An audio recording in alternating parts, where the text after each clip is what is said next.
The tree started on an online forum for blacksmiths 7 days after the fires, so 14th of February 2009, and it was just a discussion between a number of blacksmiths.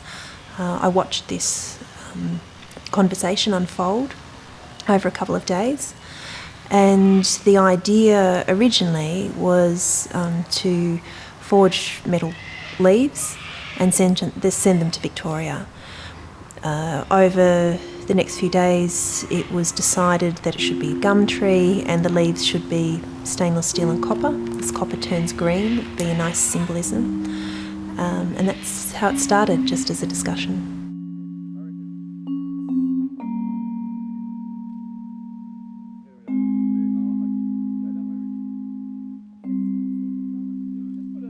One of our members of our group put a post on iForge Iron, which is an international blacksmiths forum, straight after the fires, and said we could do something to help, and let's make a tree from our fires. Let's use, in essence, he was saying, let's use our fires to rebuild something, to make something, rather than destroy it.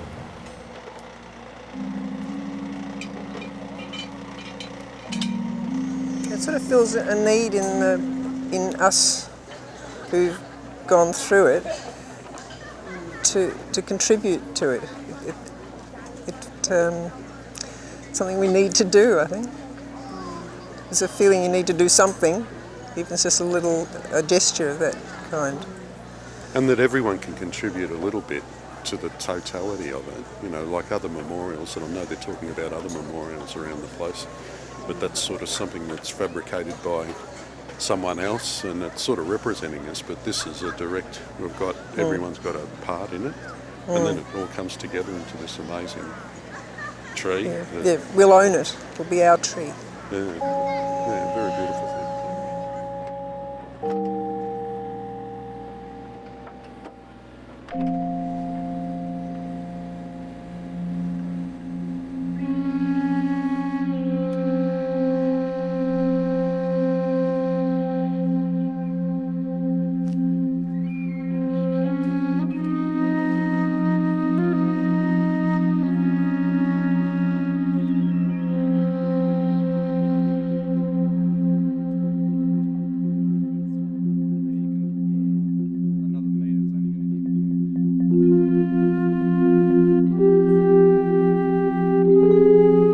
I went through the bushfires myself. My place was burnt, and you know, it's taken a long time to. Well, you don't really get over it. It always comes back and sort of haunts you in one way or another. And I suppose the tree is, you know, it's all new and fresh and probably undamageable. You know, it's a solid structure that's, you know, going to withstand another bushfire. So to me, it's like it takes a stand of, you know, strength and newness and yeah.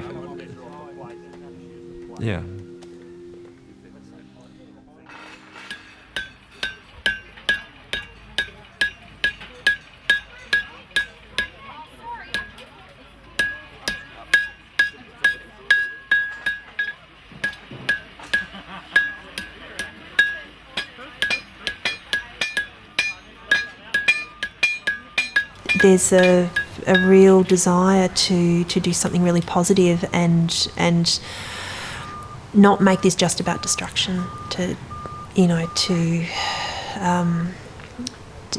make it about creation.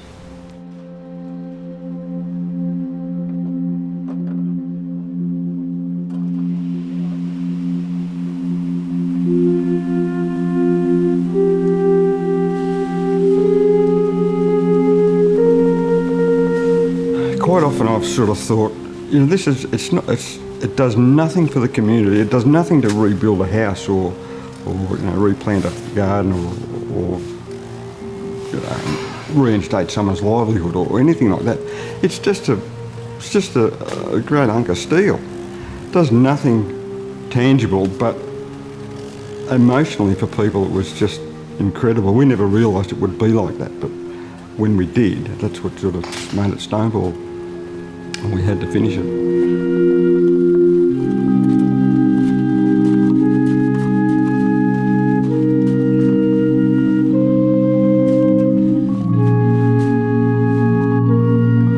were certain points where we said we're not making a sculpture of a tree, we're making a tree, because it just realistically, you can't say it's a sculpture of a tree because it's real. It's just looks like it's just made of metal, but the leaves look real once it's all together.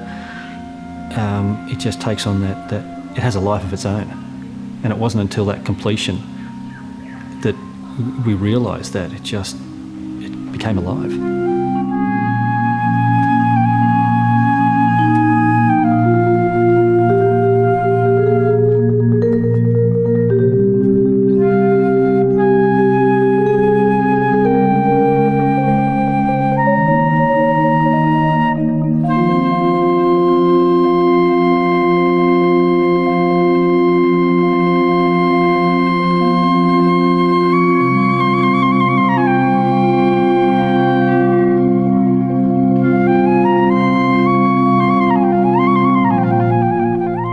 We were forging it. We were doing a demo at Eltham in the town square there, and that was probably only 3 or 4 months after the fires.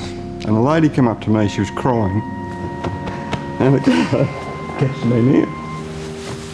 She was in tears, and she'd found a bit of copper in the remains of her house, and she'd made a leaf out of that. I mean, she wasn't a blacksmith, but she'd made this leaf, and she asked, can we put this on the tree? And I said, of course you can. This is what it was about. And it just, to me, meant that what we were doing was really having an effect, like a positive effect. So, and that's what sort of carried us on. It carried me on anyway.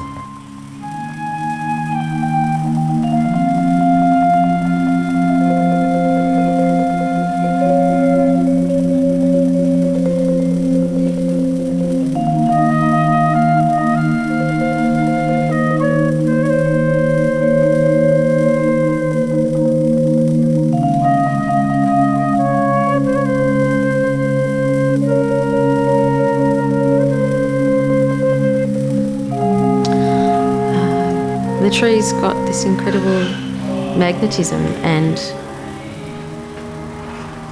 it's something tangible in an experience that's very difficult to get your head or your heart around.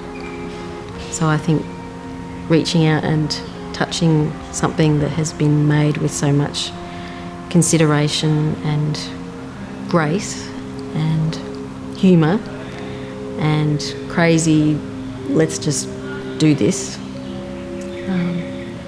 It means it exists. Life exists on the other side of the fires.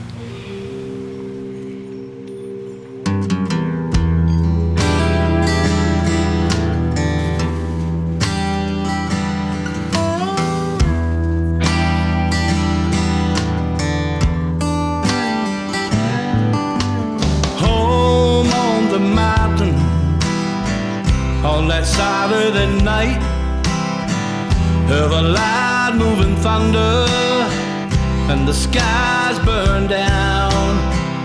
Never thought it would cause so much pain. I used to say hello to her, but I never knew her name. Now she's no longer there. They say it was once in a lifetime. It's more than one needs.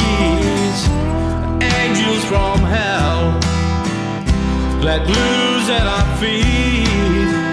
Now a year has passed, but still can't go back home.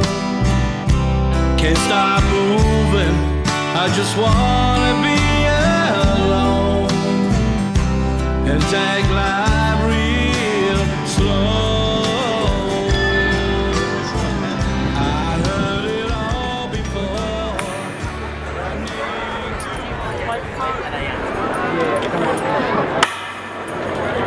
Remember what that says before I put the last letter on? Forge. Excellent. Who thought of that? That's it. Really well done.